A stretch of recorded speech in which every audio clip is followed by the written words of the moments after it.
Yo, Papoose just did the unthinkable.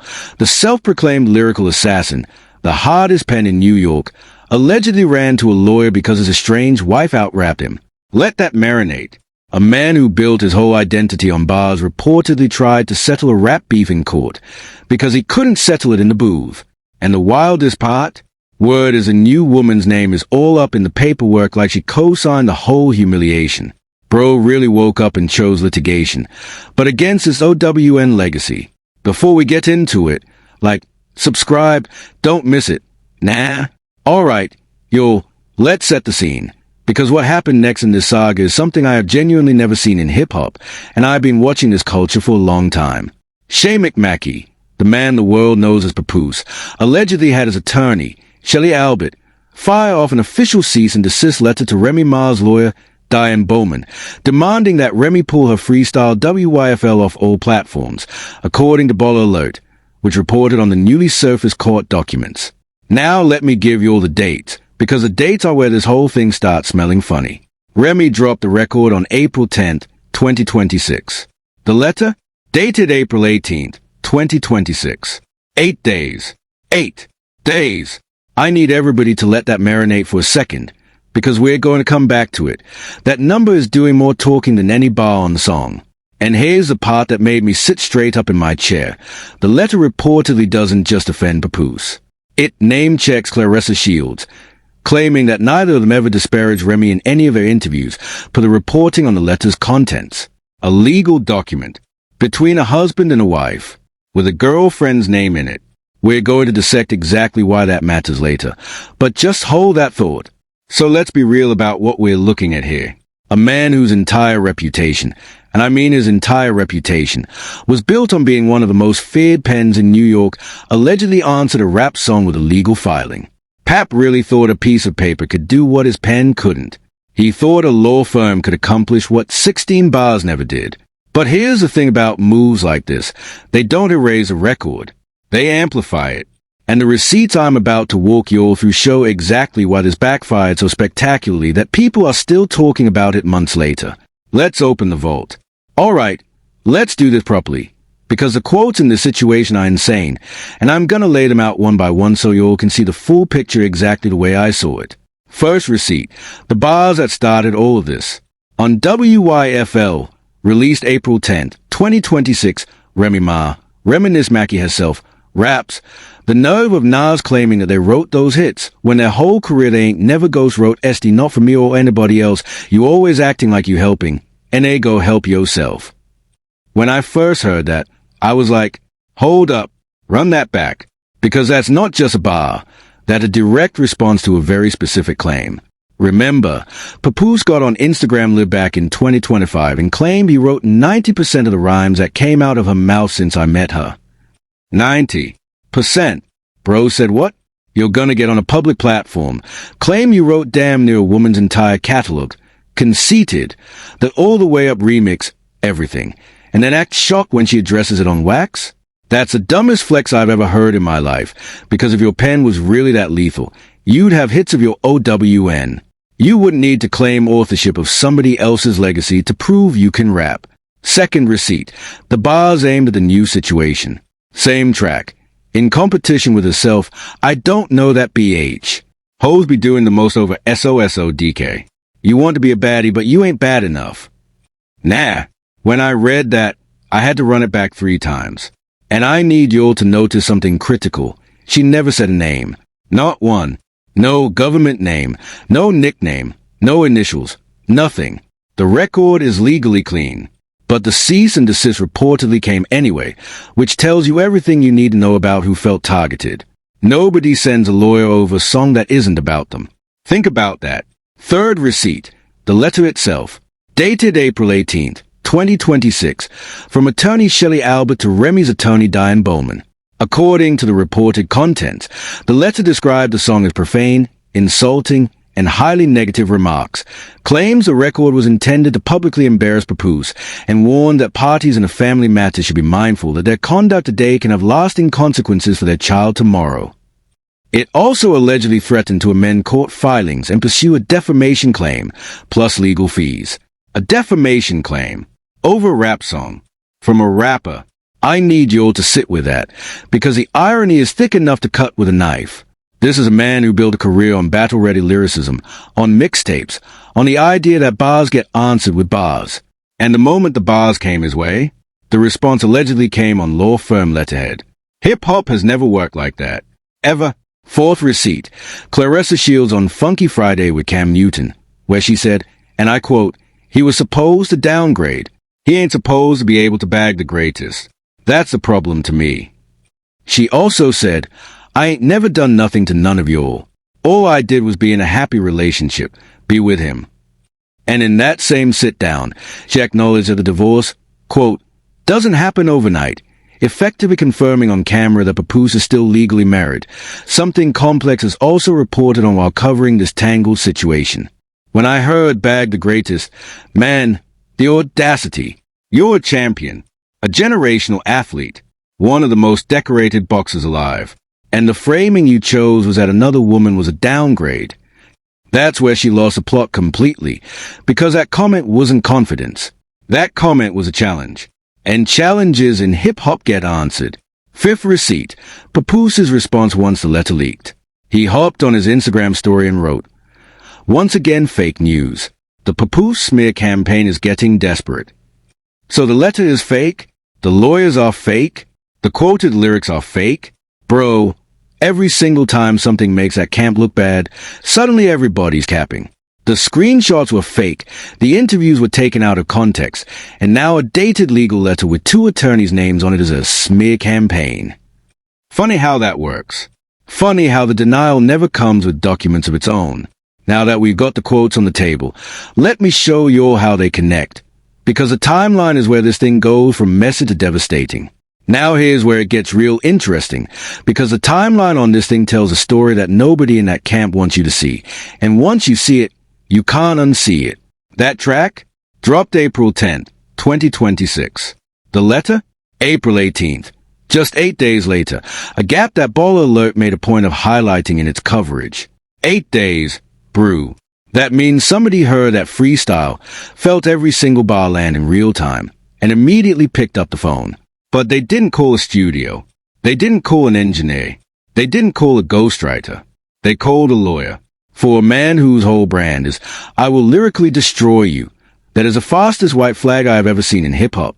You didn't catch that, though. The speed of the response is a confession. 8 days is not a strategic decision. 8 days is panic.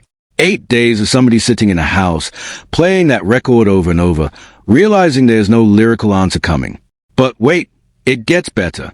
Because this war didn't start in April. This whole saga goes back to December 2024, when Remy posted alleged private messages between Papoose and Claressa, including one where she claimed Papoose, quote, "fell asleep on the phone with Shields while laying in her house." Papoose fired back publicly, said he'd requested a divorce numerous times, and both sides eventually deleted everything. The two went public with their relationship around that same period, as Complex documented while tracking the fallout. Then in May 2025, Papoose formally announced he'd file for divorce. So do the math with me. By the time that April letter went out, this war had been simmering for well over a year. Through the Breakfast Club sit-down, through the interviews where Claressa discussed divorce details on details of a marriage she was never even in, by the way. The Shade Room covered that whole exchange, and the timeline questions it raised never really got answered.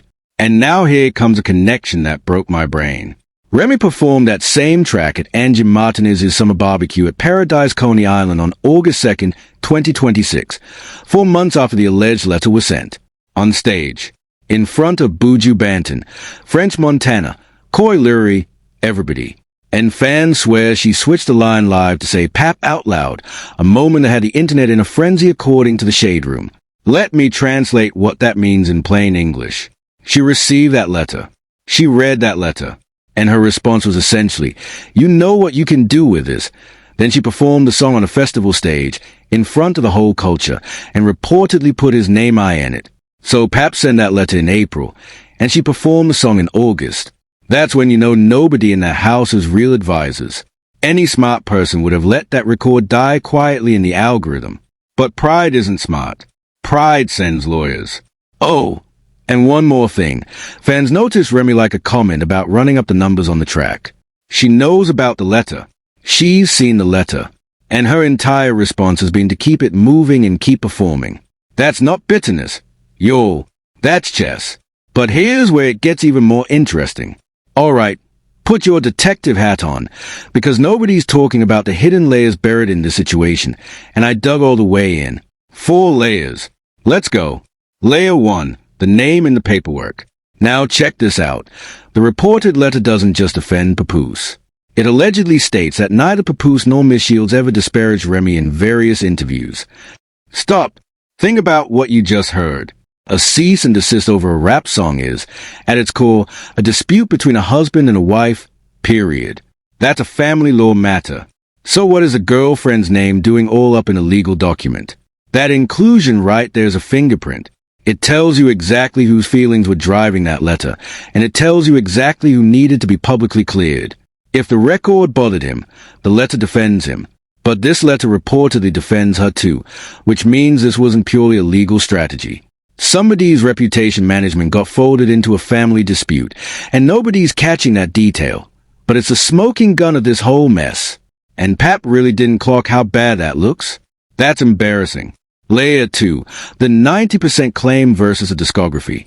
Zoom into that Instagram Live claim from 2025. Pap said he wrote the overwhelming majority of Remy's rhymes. But do the forensic math. Man, Remy had a career before Pap. Conceited came out in 2006 and became a platinum-selling record. She was on Lean Back with Terror Squad in 2004, a song that hit #1 on the charts and got Grammy recognition. The pen was already proven.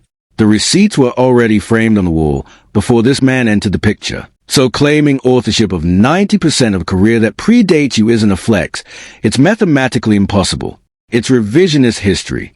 And when Remy addressed it on a record without saying his name a single time, the response was allegedly a legal threat. That tells me the bar-hidden nerve that the truth lives in. You don't sue over lies that don't bother you. You sue over things that hit. Layer 3, the daughter clause. The letter reportedly leans on protecting their daughter, Reminisce Mackenzie, that conduct today can have lasting consequences line. Now look, protecting a child is real. I respect that, and I want to be fair here. But forensically speaking, where was that energy before? This is the same situation where Claressa went on platforms discussing the marriage, the divorce timeline, the stepkid dynamics, all on camera, all on the record, with a shade room among the outlets chronicling it. So the think of the child argument only shows up when it's time to silence IMY's art, a song that, by the way, is putting money on the table for a child Remy says she's been providing for. That's not child protection. That's narrative protection. That's a legal shield being used as a muzzle. And if Pap had half a brain, he would have noticed that optics problem before the letter went out. Because now everybody sees it, and you can't UN ring that bell. Layer 4, the denial pattern. His story response follows an exact playbook this camp runs every single time. Throw the rock, hide the hand, then scream fake news when the rock comes back. December 2024, deny, delete. Interview backlash, blame the interviewer. Now a leaked letter with a date, 2 attorneys' names, and quoted lyrics, smear campaign. There's no smear campaign. There's a truth campaign. Every document that surfaces just confirms what the streets already knew. Claressa thought all that interview talk was harmless. Nah, brew, every clip was a brick in the wall of receipts being built against them, and the wall is almost finished. Now let's see how the media framed all this. So how did the outlets cover it? Let's cross-check, because the narrative split is telling, and when every frame makes the same camp look bad, that's not bias. That's pattern. Baller Alert framed it as a legal escalation. They laid out the letter, the April 18th date, the lawyer names, and made a point of noting the 8-day gap between the song and the response.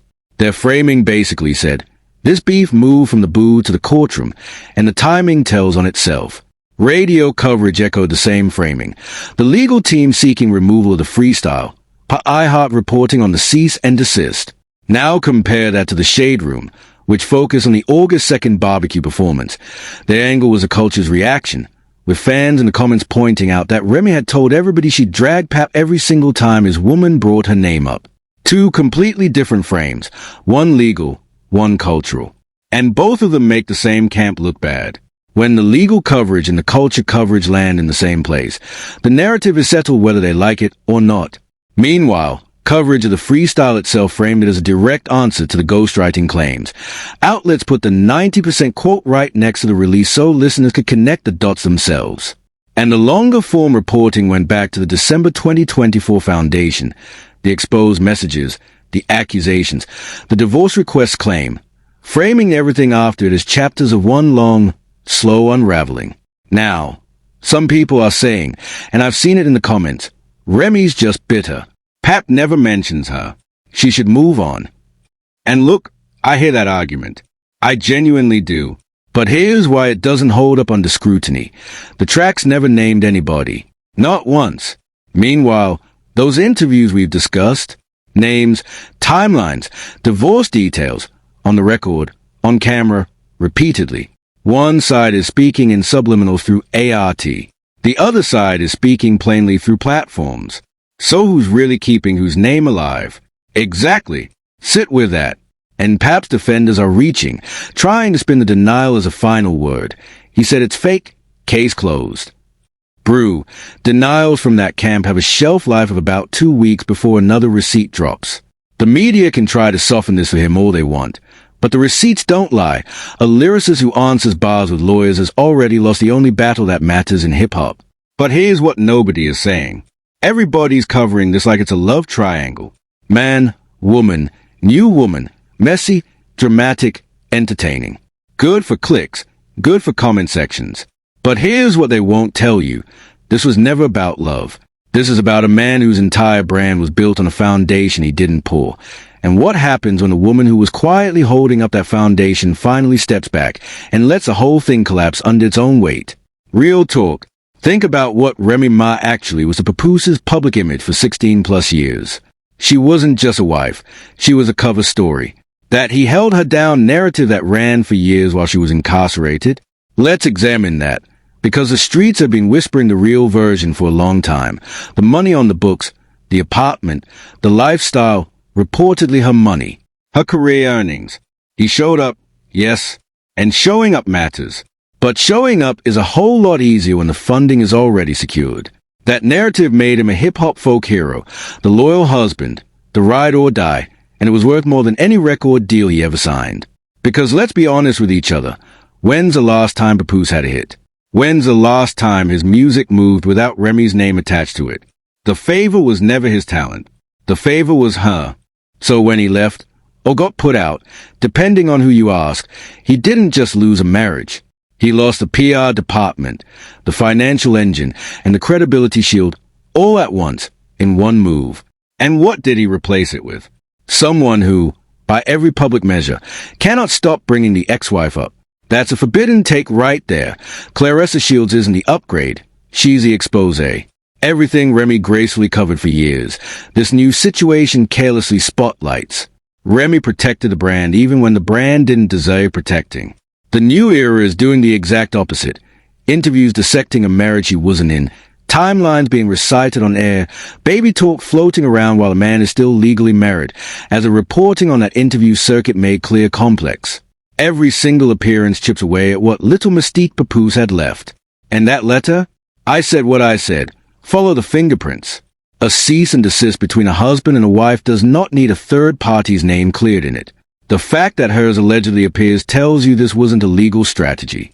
This was damage control for a girlfriend's public image, drafted in legalese.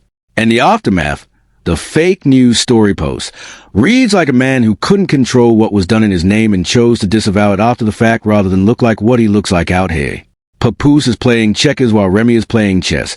And honestly, I'm not even sure he's playing. I think he's watching while somebody else moves his pieces. Here's the deeper layer nobody will touch.